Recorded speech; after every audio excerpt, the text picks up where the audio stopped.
Man, that's even a longer call.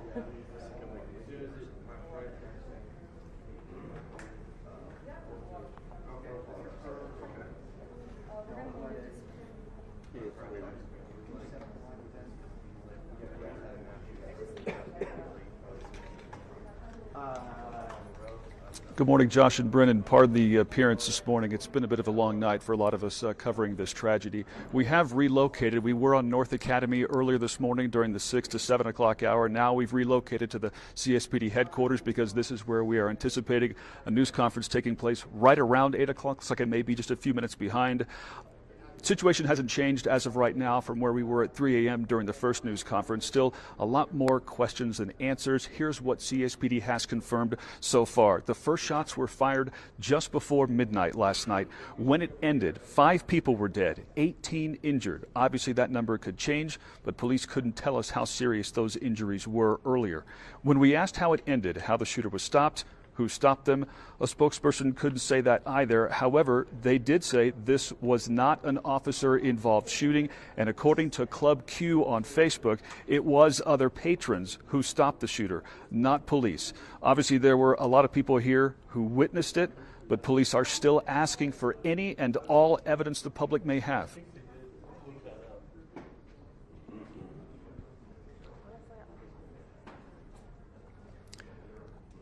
All right, I don't think you're hearing what you were supposed to hear, but they're basically asking if anyone has cell phone video, if they were driving by and have dash cam video, if they were at the club but maybe didn't give police a statement yet, then they want to hear from you as soon as possible. It's all part of the ongoing case. We are just moments away from hearing from, we know, the police department, the fire department, likely the mayor, likely the district attorney. I think we're just a few minutes away here from starting. We're going to get hooked up here, so we're ready to go. When it does happen, we'll bring it to you live. Josh and Bryn, back to you.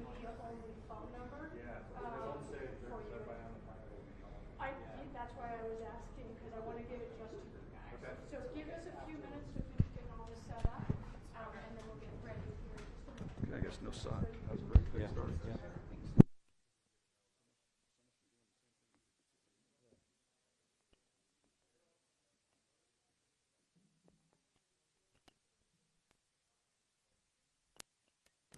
I don't think so. So right now, I think I would just recommend that people get kind of close. Okay. How's that? That works. And Okay. even my phone for the Facebook. Yes, she has it there. Okay. And we're a couple more minutes or 10 more minutes? No, not even that. Everybody's Okay. all waiting. Okay. And then, so here's the order of the plan. I'll introduce everyone. Chief Vasquez, Mayor, District Attorney Michael Allen, Chief Royal, and then we're out. Okay. Okay? All right. Do you have anything? Okay, perfect.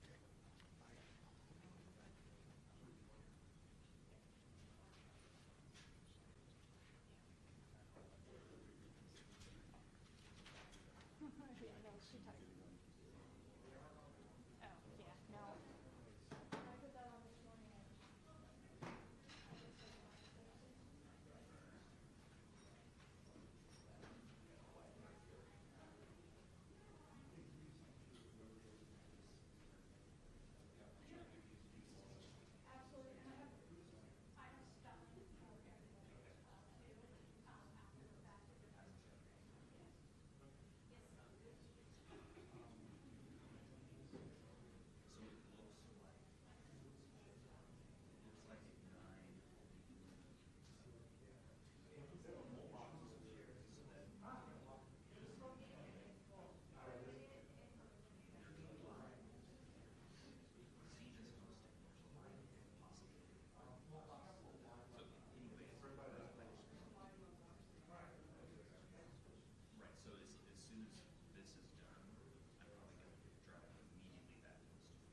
Thank you, everybody, for coming. We already kind of have a plan for this, so Colorado Springs Police Department Chief Adrian Vasquez will talk first, followed by Colorado Springs Mayor John Suthers, District Attorney Michael Allen, and Colorado Springs Fire Department Chief Royal will also have some words. I'll then come back up. We'll take a couple of questions in regards to the information that we share with you today. Please understand that this is very early in a complex and ongoing investigation, so there are some things that we simply cannot talk about for various reasons. There were some questions that I was asked earlier this morning when we did our initial briefing on scene. I wanted to provide some of that information to you guys now. The initial call for service, which is what we define as when a citizen calls in to the communication center at the Colorado Springs Police Department, was received at 11:56 and 57 seconds p.m. last night. The initial officer was dispatched at 11:57 p.m. The first officer arrived in the area at 12 a.m., and the suspect was detained and subsequently taken into custody at 12:02 a.m. Please understand that all of the numbers that we are providing are preliminary. They are changing. We have had additional people drive themselves to the hospital. So everything that we're giving you is the information we have at this moment to the best of our knowledge, but it is subject to change. If you were not at the initial briefing, the numbers will be shared with you again today. With that, I will have Colorado Springs Police Department Chief Adrian Vasquez.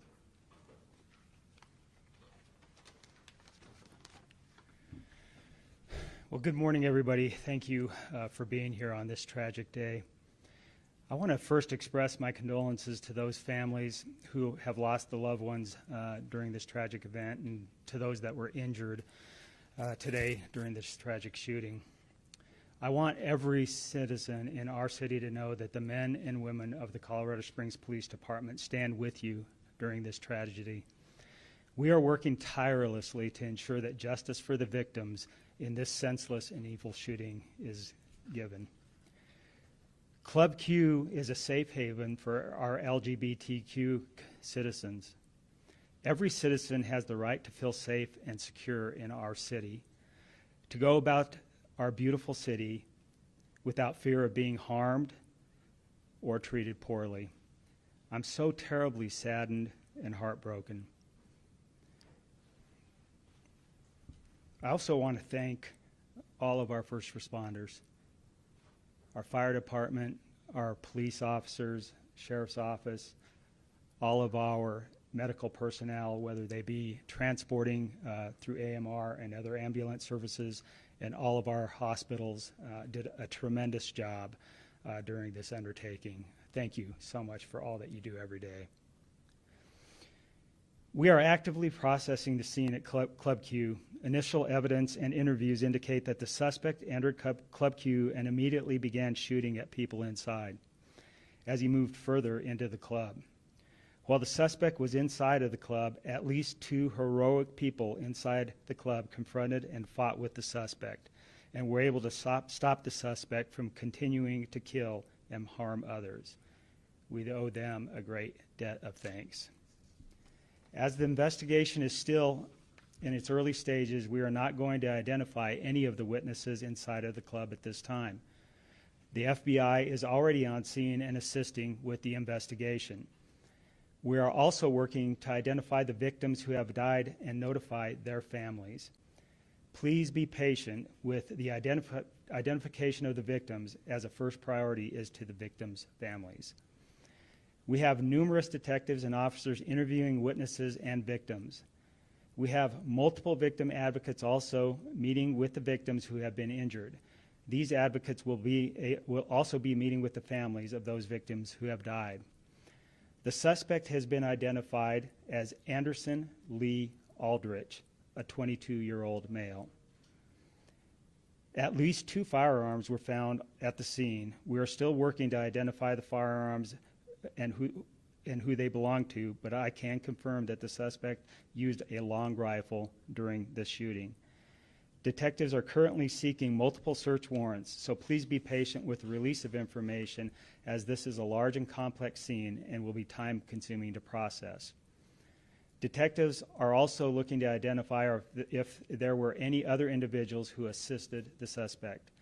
The motive of the crime is part of the investigation, and whether this was a hate crime is part of that investigation. Again, my deepest condolences to the victims and to their families. And with that, I'd like to introduce Mayor John Suthers. Thank you, Chief. Colorado Springs is once again in mourning after the tragic shooting at Club Q last night. Our hearts go out to the victims and their families who are bearing the weight of this horrific tragedy. As indicated, there is much we are still waiting to learn about this tragic incident. We know one or more patrons heroically intervened to subdue the suspect, and we praise those individuals who did so because their actions clearly saved lives. We also thank our first responders from across the Pikes Peak region who quickly responded to help those in need. The first officer arrived on scene within 3 minutes after being dispatched, and the suspect was subdued within 2 minutes after that. Victims were rapidly transported and received emergency attention as quickly as possible. We are a strong community that has shown resilience in the face of hate and violence in the past, and we will do so again. As a community, we will provide for the victims and witnesses of this horrific event, and law enforcement will pursue this case with the zealousness that it deserves. We will continue to share more information with the community as it becomes available. But please be patient. This is a horrible crime, and we have a suspect in custody. We must do this right and ensure justice is served for the victims of this tragedy. The Governor of Colorado, Jared Polis, has been in communication with me. We talked early this morning. Because he is in COVID quarantine, he is not able to be here personally at this press conference, but he sends his heartfelt condolences to the victims of this tragedy. I've also been in communication with Senator Michael Bennet, Senator John Hickenlooper. I'm also pleased that Councilwoman Nancy Hingham has joined us this morning. This is a community tragedy, and our community will respond appropriately. It's my pleasure now to introduce Michael Allen, the District Attorney of the 4th Judicial District. Michael? Thank you, Mayor. Good morning. My name is Michael Allen. I'm the District Attorney for the 4th Judicial District. This is a tragic day for our community, and we stand in solidarity with the victims and their family members as we make sense out of a senseless crime. Every person, regardless of who they are, have the right to be secure from fear and physical harm, and actions taken to strike fear in specific communities will not be tolerated in our community. This is particularly true for communities that have been maligned, harassed, and targeted by persons or groups to intimidate and cause harm to members of those communities. I commend the men and women of the Colorado Springs Police Department, Colorado Springs Fire Department, and AMR for their prompt response to this senseless act of violence, an act that has taken 5 lives and injured at least 18 others. This act does appear to have been carried out by one person, and I can tell you it does not define this community. The one person in custody currently is Anderson Lee Aldrich, 22-year-old male. If additional suspects are identified and arrested, we will share that information with the public at the appropriate time. This will be a coordinated effort with representatives from federal, state, and local law enforcement agencies. There's a lot of work to be done to ensure this investigation is thorough and the eventual prosecution effort is both fair and firm. We will work closely with our law enforcement partners and the victims of this crime and their family members to achieve justice in this case. I can promise you that the DA's office will put together a strong team, and we will work tirelessly to achieve justice on their behalf. At this stage, the DA's office is serving in a support role as the investigation unfolds. In the coming days, the case will be transferred officially to our office, and we will work closely with CSPD to determine the appropriate level of charges for all identified suspects. There's obviously a natural tension in cases that receive intense public interest for information, while also recognizing the need for a fair judicial process. Investigative agencies and my office will share only certain allowable information during the investigation and subsequent prosecution effort, while also being diligent in answering the need for information by this community. I want to reassure the community that there is no ongoing threat that we are aware of, and that we will put every effort into holding any perpetrators involved with this horrific act accountable. At this point, I would be glad to introduce Colorado Springs Fire Department Chief Randy Royal. Thank you. Again, I'd like to echo the fact that this was a sad night and a terrible day for our community. I do want to give a shout out and thanks to the police department for their actions. We have a great working relationship with them, but their actions directly made an impact on saving lives. And part of that was we have direct communications with the CSPD when we're on those scenes. And as soon as they had the suspect in custody, we were able to move our folks in there, our paramedics and firefighters, to start triaging and treating patients. We did not do it alone. An event like this takes the whole community, and we additionally used some regional partners. We had transports from American Medical Response, from CSFD units, from county units, which included Monument, Falcon, Fountain, and security ambulances as well. And they also helped us cover the rest of the city while this event was going on. Additionally, there were a few police cruisers that transported patients. And this is all to the benefit of the survivability of the men and women that we were working on. With those patients, we dispersed them to 3 different hospitals. Penrose Hospital received 7 of the patients. Memorial Central received 10, and Memorial North received 2. Our units were dispatched about 7 minutes, or arrived on scene about 7 minutes after notification.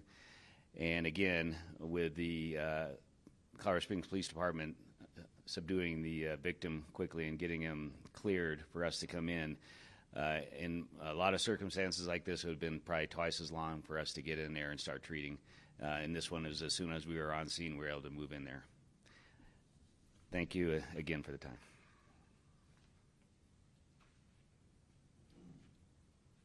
We'll have an additional person who's been able to join us.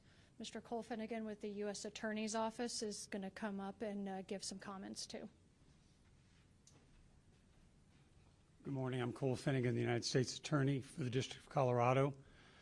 On behalf of the United States Attorney's Office and the Department of Justice, I want to first offer our deepest condolences to the victims and to their families, and our sorrow for the tragedy that has unfolded here, and our thanks to everyone.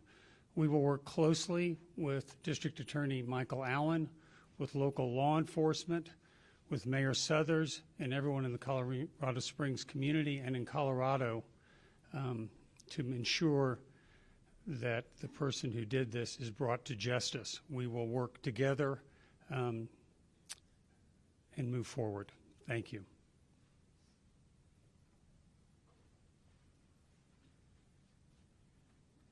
So at this time, we'll take questions. I would also like to acknowledge that FBI ASAC, Leonard Carollo, is here, as well as representatives from Penrose Hospital, if there are questions that would be specifically and best answered by them.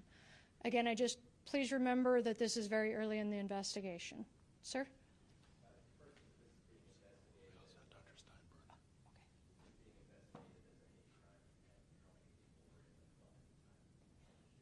So the question was, is this being investigated as a hate crime, and how many people were in the club at the time of the shooting? Both of those are part of the investigation. With it being so early, we're not at a point where we can label this investigation as that. That's part of the investigation. How many people is part of the investigation as well? There were numerous officers who initially responded. We had 39 patrol officers who responded from all 4 of our patrol divisions to this. They have interviewed numerous people along with the detectives, but having an actual number of how many people were in there will take a bit. Ma'am? Was the shooter previously known to the FBI or to CSPD through any previous criminal actions or reports or anything like that? Their interactions with law enforcement will also be part of the investigation.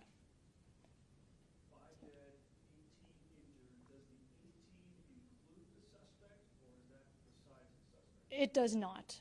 We separate the suspect from the victims who are injured. Could you describe the suspect's situation right now, the nature of his injuries, and at what point he's released? So when he would be released is a medical decision. That wouldn't be proper for me to speculate on when the doctors will make that decision. And then your second question, repeat for me?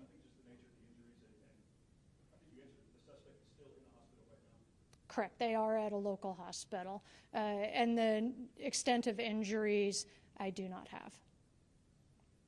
Yes. Or if they were injured, to our knowledge, they were not. We're still trying to identify and speak to everybody.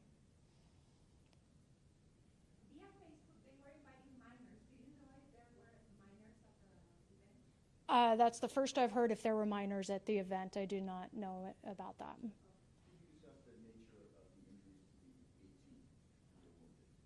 Yes. Well, sir, would you like to come up for Penrose and speak to them? And then we also have somebody to be able to speak from UC Health Memorial Hospital, Dr. Steinbrenner. Hello, I'm Dr. Bill Plouth, Chief Medical Officer for Penrose Hospital, and this my colleague, Dr. David Steinbrenner, we work CMO together of UC Health. quite a bit. So. Correct. So I can speak for Penrose Hospital. We've taken care of 7 members of our community. 2 remain in critical care, but are in excellent hands. The other 5 patients mainly had extremity injuries, and 2 have already been treated and released back to the community, and then the others have been admitted to the hospital or are still undergoing treatment for that. So I'm sorry, the 2 who are critical, could you describe their injuries as life-threatening? Critical implies life-threatening, but I'm not in a position to share more about their specific injuries. Very similarly, we take care of the patients. They go into the ICU. They have injuries from multiple gunshot wounds and the like. What the nature of those injuries are, though, we're all precluded from talking about because of HIPAA and the requirements to keep confidentiality about that, but we do want to give you some information that we have. Both trauma teams at both hospitals were spun up and responded. The ERs responded, and we're able to take care of this very rapidly and get the patients taken care of as well as we could at the time. So. How many patients did you have? We ended up having 10 total. We are currently taking care of 10 patients in the hospital right now, as I understand it. So you won't say if any of them are critical? No, we do have patients in critical condition as well, but like anything else, it's a moving target, and there's a lot of personal information about people, so we try to keep that to a minimum, but we have people that we're taking care of, and we have all of our physicians actively taking care of everybody as appropriate depending upon their injuries. So how many were critical? So go ahead. The question is, how many people do we have in critical condition currently right now? I don't have a specific number for that exactly, but we have several people who are being taken care of in our ICU at the moment. So. Chief Vasquez or Mr. Allen, could you help us understand what role CSPD plays and what role the FBI plays? Obviously, they're both involved. The FBI is not going to just take over everything. Could you explain who does what in a case like this? So I'll talk about the investigation, and then DA Allen can kind of come up and talk about prosecution if that works. So the question is, what role does the FBI play, and then what role does CSPD play? From an investigative perspective, we've always had an incredible relationship with the FBI. We have a lot of resources that bring to bear for the investigation. So our detectives from our violent crimes unit, our homicide unit, will take on the lead role from the investigative process. However, the FBI also has a tremendous amount of resources in investigation as well as crime scene processing, as an example. So we will come together, work together, and process the scene and just utilize both resources. However, CSPD is the lead from an investigative perspective, and then DA Allen can speak on prosecution. So it's always fantastic that we have a really good relationship with our federal partners, both Cole Finnegan's office and the FBI. It is fairly routine that if there are any FBI agents involved in the investigative process, they will serve as witnesses in the state prosecution. And I can tell you that we have a strong interest in prosecuting this case in the community. It's important that this community see that this perpetrator is held accountable appropriately for his actions. It's also worth noting, though, that everybody that's charged with crimes, as will happen in this case, is presumed to be innocent until proven guilty beyond a reasonable doubt. It's always important to include that caveat. There was a previous question about hate crimes investigation aspect. This will be investigated and is being investigated in that lens.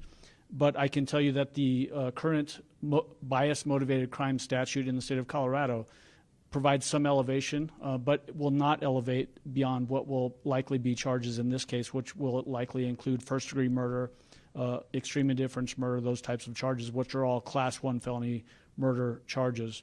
So the bias-motivated crime statute doesn't really come into play in this case because it doesn't elevate it beyond what we have as the very top-level charges. As to your question, though, about the federal involvement, I hope that answered your question. Chief Vasquez, so there was an Anderson Lee Aldrich involved in a bomb threat in the Morrison Ranch neighborhood in 2021. Do you know if this is the same individual, and could you spell the individual's full name? So our investigators, our detectives are looking into the history of Mr. Aldridge at this point in time. However, I don't have that information with me. His full name is, let me find it in my notes here.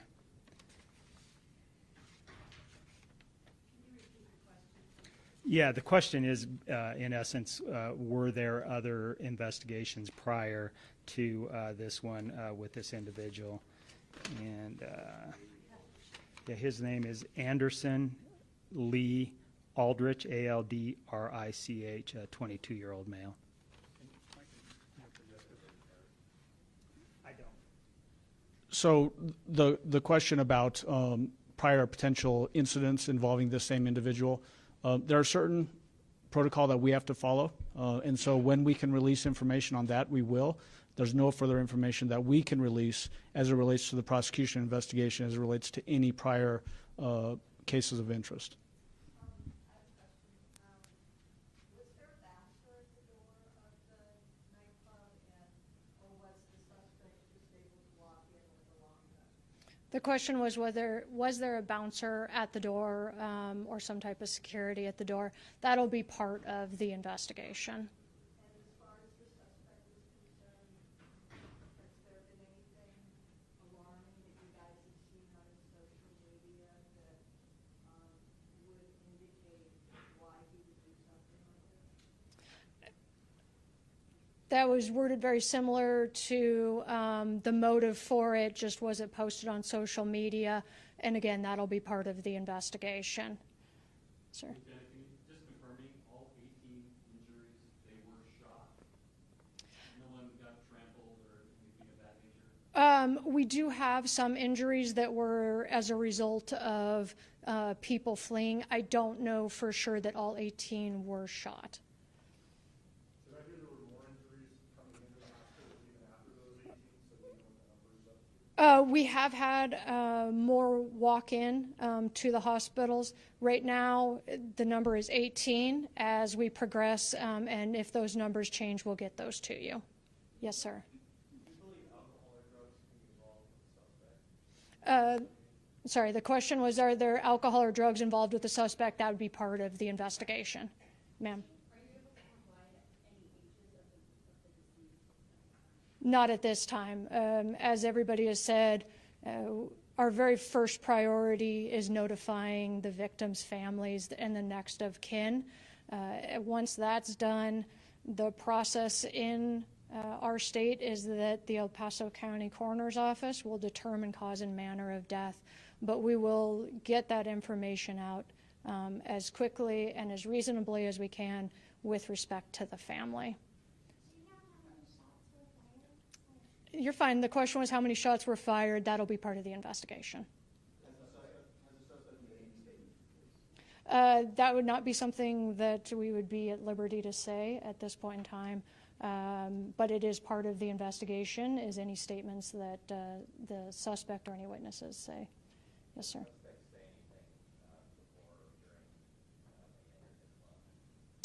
I don't know, but that would, again, would be part of the investigation, ma'am. Part of the investigation. The question was, does the suspect have a high-capacity magazine? The prior question was anything said before entering the club? Again, all of that will be part of the investigation. Chief Royal's numbers correct. I think there were 19 transported, but 18 survivors did fly. At least one died in the hospital. Can you clarify how many were pronounced at the scene and how many might have died in the hospital? We have one that has died at a local hospital. How many at the scene is they're still processing?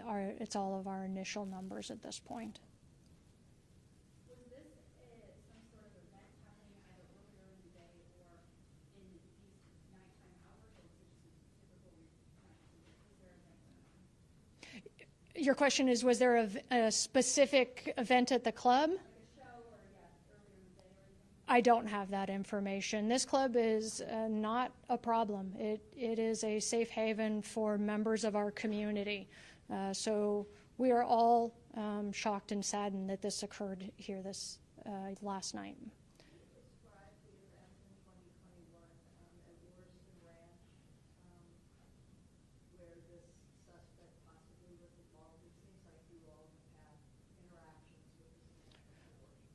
So I believe DA Michael Allen already addressed any prior or past contact with law enforcement, and as I said, all of that's part of the investigation. Anything else specific to what we've shared today?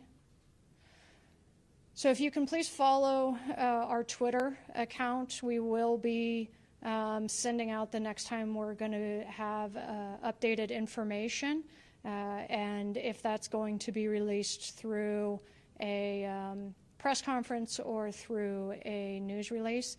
For everybody, I will also get you names and spellings of all the speakers that were here today. Thank you.